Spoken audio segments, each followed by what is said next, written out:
Hello and welcome to another episode of Monday Markets. If you enjoy our content, please like and subscribe. It helps us out and we really do appreciate it. So, Bitcoin not looking good on the higher time frames. We talked about it on last orders on Friday and things definitely didn't improve over the weekend. It's one of the reasons why I always say don't spend the weekend staring at the charts. It rarely results in a good time. Normally because the market just goes sideways, but unfortunately this weekend it just continued to decline. If we start with the news and then we'll get onto the charts. So what is happening this week? So we've got a lot of earnings coming out, some big earnings as well. So companies like Coca-Cola, Microsoft, where you got your Visa, MasterCard, Facebook, Meta, Amazon. Loads and loads of big ones coming out this week, so could be quite volatile, certainly in the stock market, and we'll see whether that translates over to crypto. In terms of the economic calendar, what's going on this week? Not too much until we get into the latter half of the week. So we've got initial jobless claims coming out Thursday, and then Friday we've got PCE. So PCE is another tool they use to track inflation, similar to CPI but slightly different. So CPI is Consumer Price Index, and that looks at a narrow scope of products. So it's like a basket of the most popular products, and they track the price of that month on month, year on year. PCE is personal consumption expenditure, and it basically has a much wider scope of things. So that will be an important reading coming out on Friday, which is typical. We usually get some big news on Fridays, closing of the market. So as you can see, the median forecast 4.5% and the previous was 4.6. So it's looking like it might come in lower. However, if this is wrong and it comes in hotter, then obviously that will be bad news for risk on assets. So speaking of risk on assets, let's go and take a look at the charts. So as I say, BTC monthly candle not shaping up very well at all. Looks like quite a nasty rejection off that 29.3k monthly level. Call it 30k there or thereabouts. So yeah, we've got another 6 days until the monthly close, and as I say, not looking good so far. If we go to the weekly, again, doesn't look much better. I was clearly wrong on the next target of 31.7k. Didn't quite make it up there. Thought we were going to take out this swing high from June 22. Not looking very likely at all now.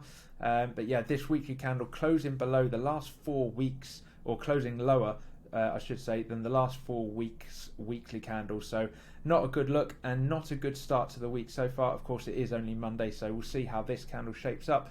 Let's go down to the daily, and as we were concerned about, we've broken back into this daily range of this consolidation area back in March and April. The important level to watch now is this 26.8k. This is what we were watching before when we were bouncing around in this consolidation range.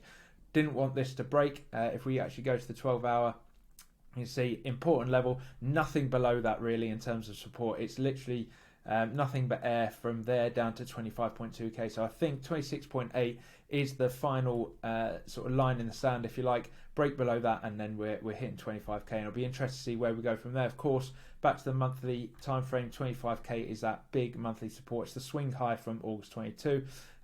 It was resistance here as well back in Feb. So yeah, an important level and a nice big round number as well. So that's what I'm looking out for on BTC. Ethereum, looking a little bit messy. Let's go from the higher time frames, work our way down. So in terms of support, we've obviously got that 1721. Now, if we manage to close, or the monthly candle manages to close below 1721, that would not be a good look. Huge wick above, very similar to what happened in August 22. Huge wick above major resistance, but eventually coming back and closing below. If we see that, then that would be very bearish indeed, just a big deviation. Of course, if we get, if next month's monthly candle closes below, then it's still a big deviation. But yeah, closing this monthly candle below, when we went up to above 2150 to then close below 1721, not a good look at all. So let's see what happens there. Weekly time frame, again, we've deviated that 2k weekly level, which as I said, not a good look. Very bad looking candle in my opinion. We've got weekly support down here at 1783, which could come into play. So in terms of trading ETH, it's a little bit messy. especially you go down to the daily levels, or daily time frame I should say. This daily level of previous resistance then flipped support 1908, didn't really hold, so I think we can get rid of that. But we are sat on this 1850 day support, which has been support for a long time. It's a swing high back here in August 22. It was resistance back in this consolidation area in March, and then early April. And then when we flipped that, it became support at 9th of April before the last leg up. So important level of support there. However, if we do lose that, we're probably only going down to 1783, which is that weekly level of support.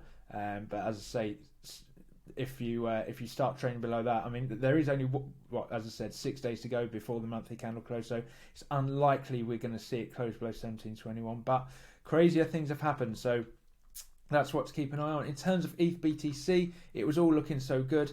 We talked about that deviation, that strong weekly candle close above 0.066. However, that trend that we're starting to see, that downtrend of lower lows and lower highs, is really starting to take hold now. It's very important, this 0.066 level. If we get a weekly close back below that, then I think the whole alt season dream is over. It's already looking quite weak as it is.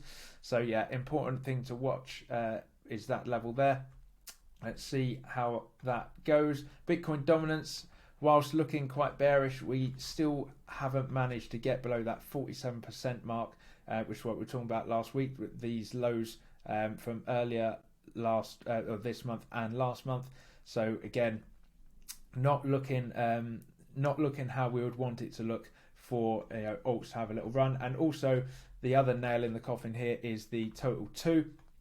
So we're talking about how significant a weekly candle close above the monthly level 600 billion would be. We got that, and then last week, the very next week, we got a close back below. So deviation not looking good on the weekly time frame, and then on the monthly as well, very similar looking candle to BTC really. Rejection candle, big wick to basically catch people out, and yeah, looking like a rejection from that 600 billion monthly resistance level. So yeah, it's looking as though alt season is delayed, if not cancelled altogether. So yeah, we'll have to see how that plays out. If we're looking at a big week in the stock market, let's take a look at the S&P.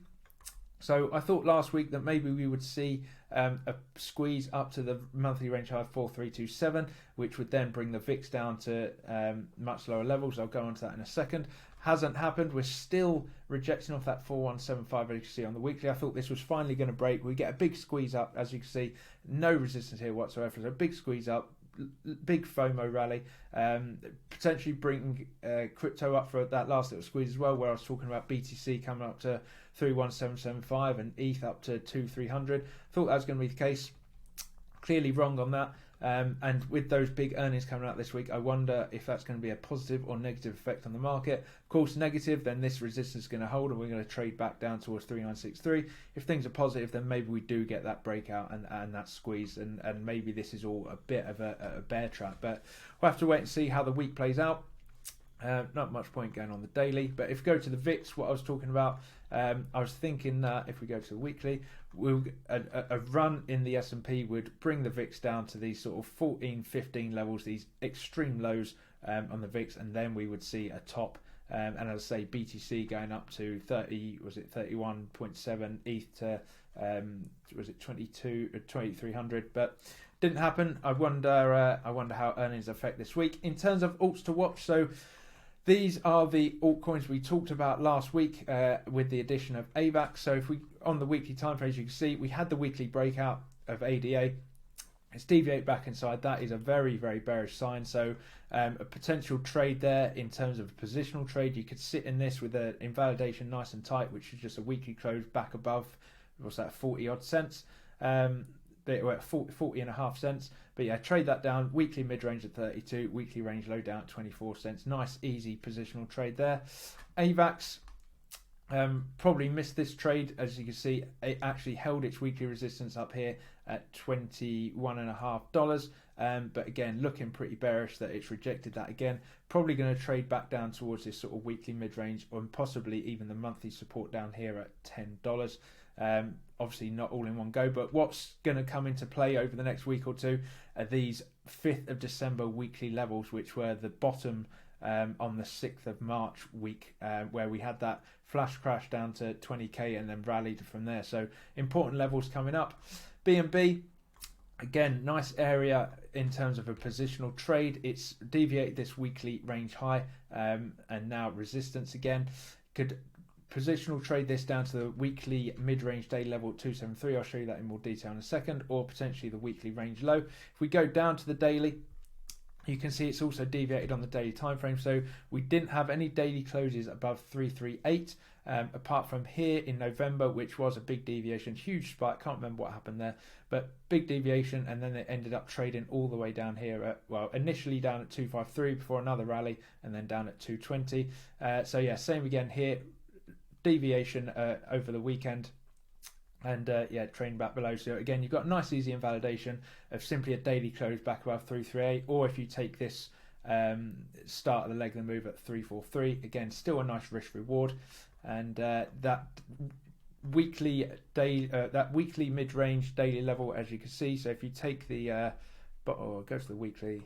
If you get your fib, you go to this candle body here at the 1st of March 21. Take to the top of the range, and you can see that is your perfect mid-range there. Go down to the daily, and it lines up nicely with this leg of the move and clear level of support down here at 273, where we bottomed out 9th, 10th, 11th of March. So that could be your target, and then the weekly range low as well. If things really do go bad, you know, the whole selling may go away, could become a factor. And then finally, ZIL, covering this because it had a really crazy week, and to be fair, it's still another good positional trade you could take on. Clear level of resistance. We had a big spike above, cleared out some stops, and failed to close above that weekly level. So clear still resistance. Nice invalidation would just be a weekly close back above, call it 33 cents. And yeah, you could trade that down, find the mid range or the bottom of the range there. And yeah, in terms of the daily, this is how crazy it got. Big spikes. Up and down, didn't know whether it was going to close above or below resistance. So this was Saturday, huge rally, Sunday dump, and then as I say, today we are closing, or we are trading below that weekly level of resistance. So some nice easy positional trades there with some nice easy invalidations that you might want to take on.